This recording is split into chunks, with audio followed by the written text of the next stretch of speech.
Luego de un apasionante Gran Premio de Australia, Lando Norris entró en la historia para trascender hasta el fin de los tiempos como el nuevo Nick Heidfeld. ¡Todos saludan al rey de los perdedores! La diferencia es que Lando Norris consiguió su récord de más podios sin conocer la victoria en la mitad de grandes premios. Una estadística no muy agradable que el británico va a cargar hasta que finalmente consiga su ansiada primera victoria. Por lo que hoy vamos a repasar un poco el historial para conocer a los 10 pilotos que consiguieron más podios en Fórmula 1 pero nunca lograron una victoria.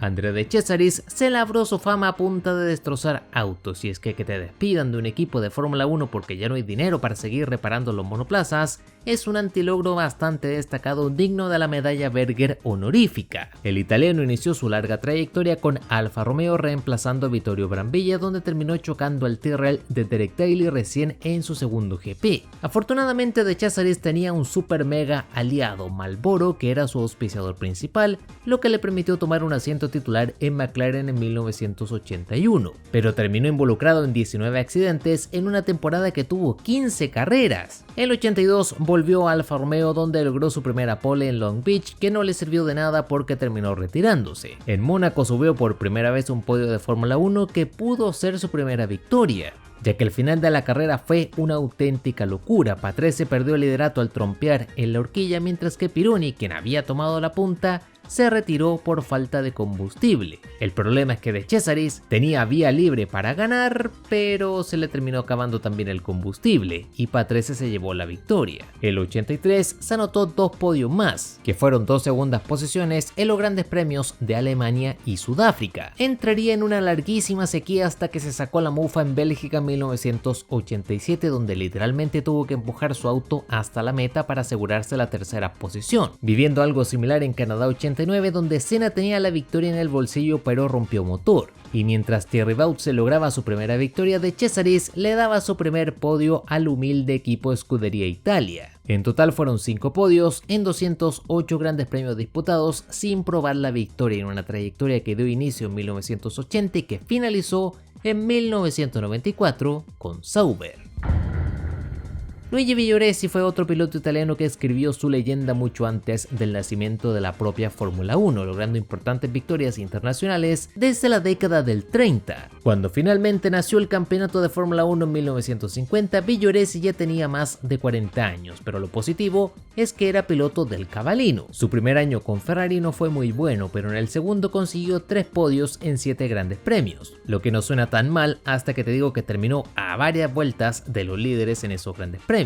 El 52 solo disputó 2 grandes premios debido a una seria lesión, logrando 2 podios más, aunque logró ganar el Gran Premio de Francia, pero el que no era oficial, sino el Grand Prix de Sables-d'Olonne disputado con regulaciones de Fórmula 2. Su mejor temporada llegaría en su último año con Ferrari en 1953, siendo segundo en Argentina y Bélgica, donde no tuvo oportunidad, contra un Ascari que estaba en llamas y destrozó a toda la competencia junto a Fangio, aunque eso sí, logró un épico podio en Italia, donde logró evadir un incidente que ocurrió justo delante de él. Se terminó transformando en el mentor y uno de los mejores amigos de Ascari, así que le siguió al equipo Lancia en 1954, pero como el equipo fue un fracaso y ni siquiera podían correr regularmente, terminó corriendo de manera esporádica hasta su retiro de Fórmula 1 en 1956, logrando en total 8 podios en solo 31 grandes premios, donde la victoria siempre lo eludió.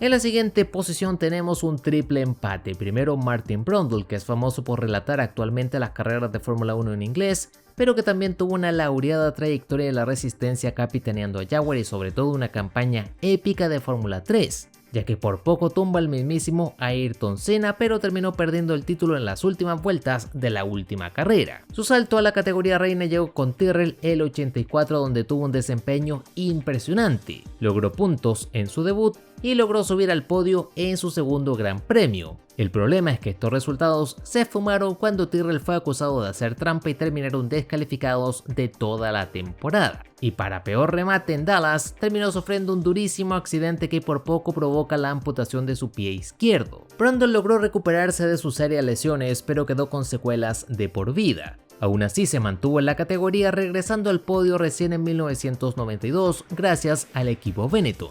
Aquí sumaría 5 podios incluyendo una segunda posición. Con Ligier sumó otra más en San Marino en 1993. El 94 pilotó para el explosivo McLaren siendo segundo en el Gran Premio de Mónaco, aunque a casi 40 segundos del imparable Benetton de Schumacher, subiendo otra vez al podio en Australia a final de temporada, logrando su último podio de Fórmula 1 con Ligier durante el Gran Premio de Bélgica en 1995, cerrando su trayectoria de Fórmula 1 en Jordan dejando 9 podios en 158 grandes premios disputados. Compartiendo su lugar en el ranking y con solo 132 grandes premios disputados tenemos a Eddie Cheever, piloto que debutó con Theodore Racing en 1978 y que estuvo vagando por equipos humildes hasta que llegó a Ligier en 1982. Aquí lograría su primer podio en Bélgica donde fue tercero, en Detroit fue segundo detrás de John Watson, cerrando la temporada con una P3 en Las Vegas. En 1983 fichó por el equipo Renault logrando 4 podios más. Luego se fue a perder años de vida en Alfa Romeo y Lola, pero terminó en el equipo Arrows volviendo por última vez a los podios en 1988 en Italia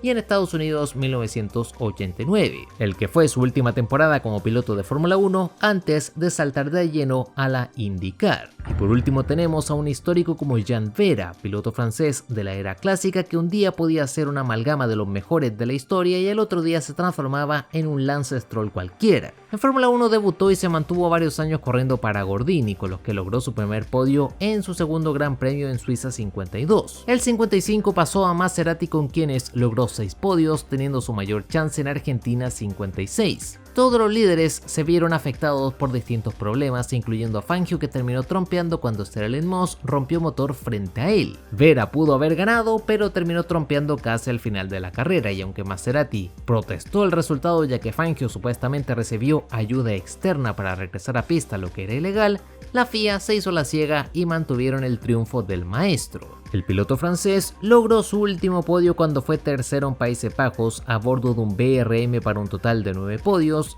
en 52 grandes premios disputados. La mayor ironía de todo este caso con Vera es que ganó muchísimos grandes premios fuera del calendario. De hecho, no paró de ganar grandes premios fuera del calendario desde 1952 hasta 1959. Y quién sabe cuánto más hubiese ganado si la tragedia no se lo hubiera llevado al otro mundo en ese mismo 59 en el peligroso circuito de Abus. Antes de chocarse en cada oportunidad de brillar en IndyCar y antes de transformarse en un Fénix, Romain Grosjean llegó a la Fórmula 1 bajo la tutela de Renault. Grosjean subiría constantemente a los podios durante su periplo con Lotus. El primero de estos llegaría en Bahrein 2012 y desde esta temporada hasta 2015 lograría sus 10 podios en 179 grandes premios de Fórmula 1 antes de pasar a Haas. Pero de esos podios destacó Canadá 2012, donde hizo un carrerón remontando varias posiciones para terminar en segunda posición a solo 2 segundos y fracción de Lewis Hamilton y donde paréntesis, Checo adelantó a Alonso en la penúltima vuelta de carrera mandándose una remontada histórica ya que ganó 12 posiciones en total. Pero si hablamos de salados, obviamente hay que mencionar a Chris Amon, el hombre que en vez de sangre solo tenía cloruro de sodio por las venas. Amon llegó bastante joven al Gran Circo debutando en un Lola privado de Rick Parnell. Siguió apareciendo de manera esporádica hasta que inició su misión de llevar la gloria al cabalino. Era 1967 y se anotó 4 terceras posiciones, finalizando el mundial en quinta plaza. Dato curioso para que conozcas un poco de su gran mala suerte, su debut en Ferrari no pudo ocurrir en Brands Hatch en la carrera de los campeones porque terminó chocando su auto de calle camino al circuito para disputar las prácticas y obviamente terminó retirándose de la carrera por lesión. Logró varias poles, lideró varias carreras y consiguió varios podios con Ferrari, pero la suerte nunca estuvo de su lado. Pero las chances se le siguieron presentando cuando era piloto de March en 1970. Logró 2 segundas posiciones, además de una tercera en Canadá. Con Matra fue tercero en España en 1971, logrando la pole en Francia en 1972, pero terminó tercero detrás de Fittipaldi y Jackie Stewart. Posteriormente siguió apareciendo con equipos menores hasta que incursionó con su propia escudería. En total, 97 grandes premios disputados y 11 podios para un piloto que declinó ofertas en 1977 para pasar a la Can-Am Series, donde solo corrió una carrera y se retiró porque, según sus propias palabras, ya no disfrutaba de las carreras.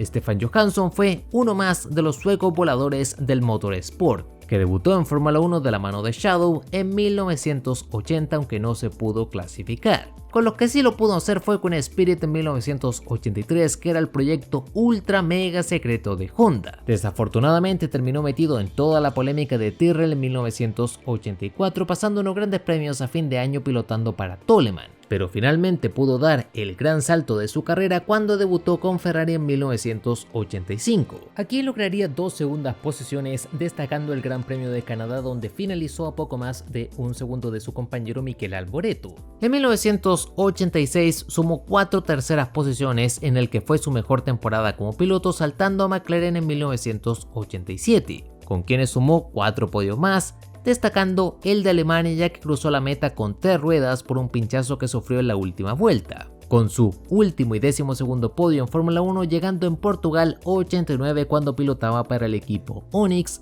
que terminó siendo su retiro, ya que luego no se pudo clasificar a los pocos grandes premios a los que entró, siendo Canadá 91 con Footwork la última carrera de Fórmula 1 que disputó en la categoría.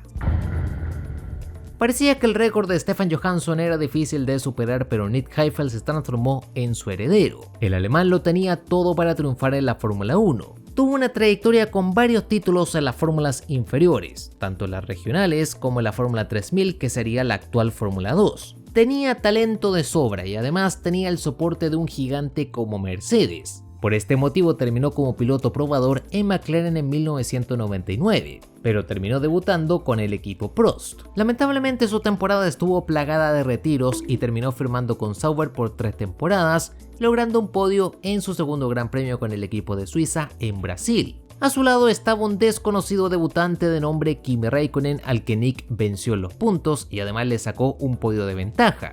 Mika Häkkinen, mientras tanto, anunciaba su eterno año sabático, y con Mercedes apoyando la carrera de Nick, todos pensaban que él era su reemplazante natural.